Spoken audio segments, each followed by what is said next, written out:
Le loup est de retour en Normandie. Les mots se répandent comme une traînée de poudre. L'inquiétude gronde plus fort que les loups eux-mêmes.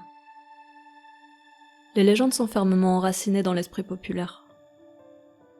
Bercé par les histoires de lycanthropie ou de bêtes sanguinaires, Canis lupus est devenu un fantasme. Pourtant, il n'est ni ange ni démon, seulement un prédateur qui tente de survivre. Le loup bouleverse l'ordre établi. Il s'agit d'accepter un animal qui pourrait nous menacer. Mais le danger est-il plus grand que celui que l'on court chaque jour au volant d'une voiture ? Sauvage dans un monde naturel apprivoisé. Qui est-il, ce loup en visite dans les forêts normandes ? Sa présence, si discrète, c'est dans les yeux de ses proies qu'on la décèle le mieux. Notre individu est de lignée italienne. C'est un mâle dispersant, à la recherche d'une femelle et d'un territoire où s'installer. Demeurera-t-il en Normandie ? Rien n'est moins sûr, mais la région réunit les conditions pour qu'il y trouve sa place. Le loup va là où le gibier l'emporte. Dans un monde de plus en plus fragmenté, chevreuils et sangliers se rapprochent des habitations humaines. Le prédateur, lui, suit ses proies.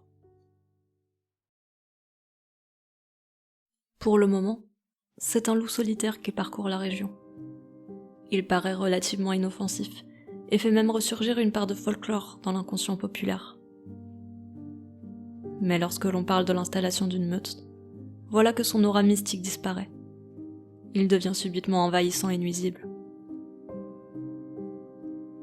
Pourtant, si l'accroissement de la population lupine peut effrayer ceux qui y sont directement confrontés, les meutes réduisent parfois le nombre d'attaques sur les élevages de brebis, en favorisant une culture de chasse centrée sur le gibier sauvage.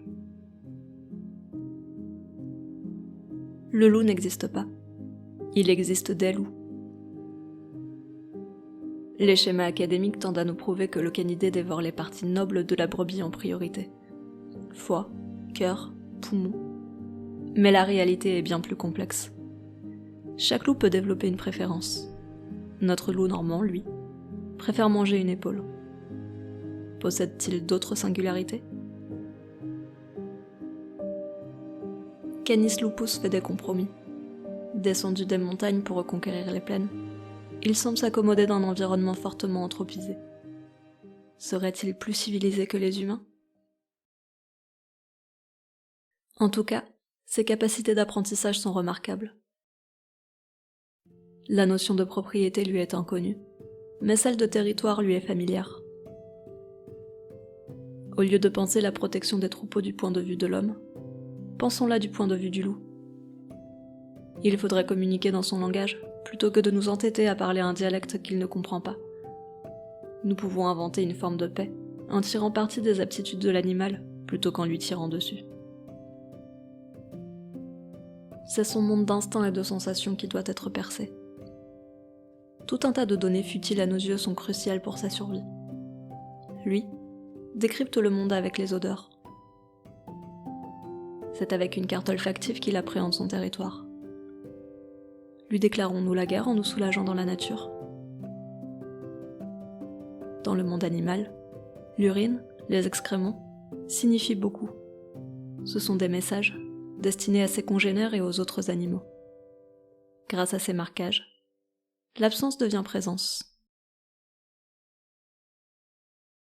Indéniablement, le système pastoral mériterait d'être revu dans son ensemble, pour être adapté à la présence des prédateurs. Quand la profession d'éleveur est prospère, quand le gibier est abondant, les loups ne sont pas un problème. Ils peuvent alors être intégrés comme une contrainte naturelle, au même titre que les catastrophes de type orage, dérochage ou maladie. C'est la part du sauvage.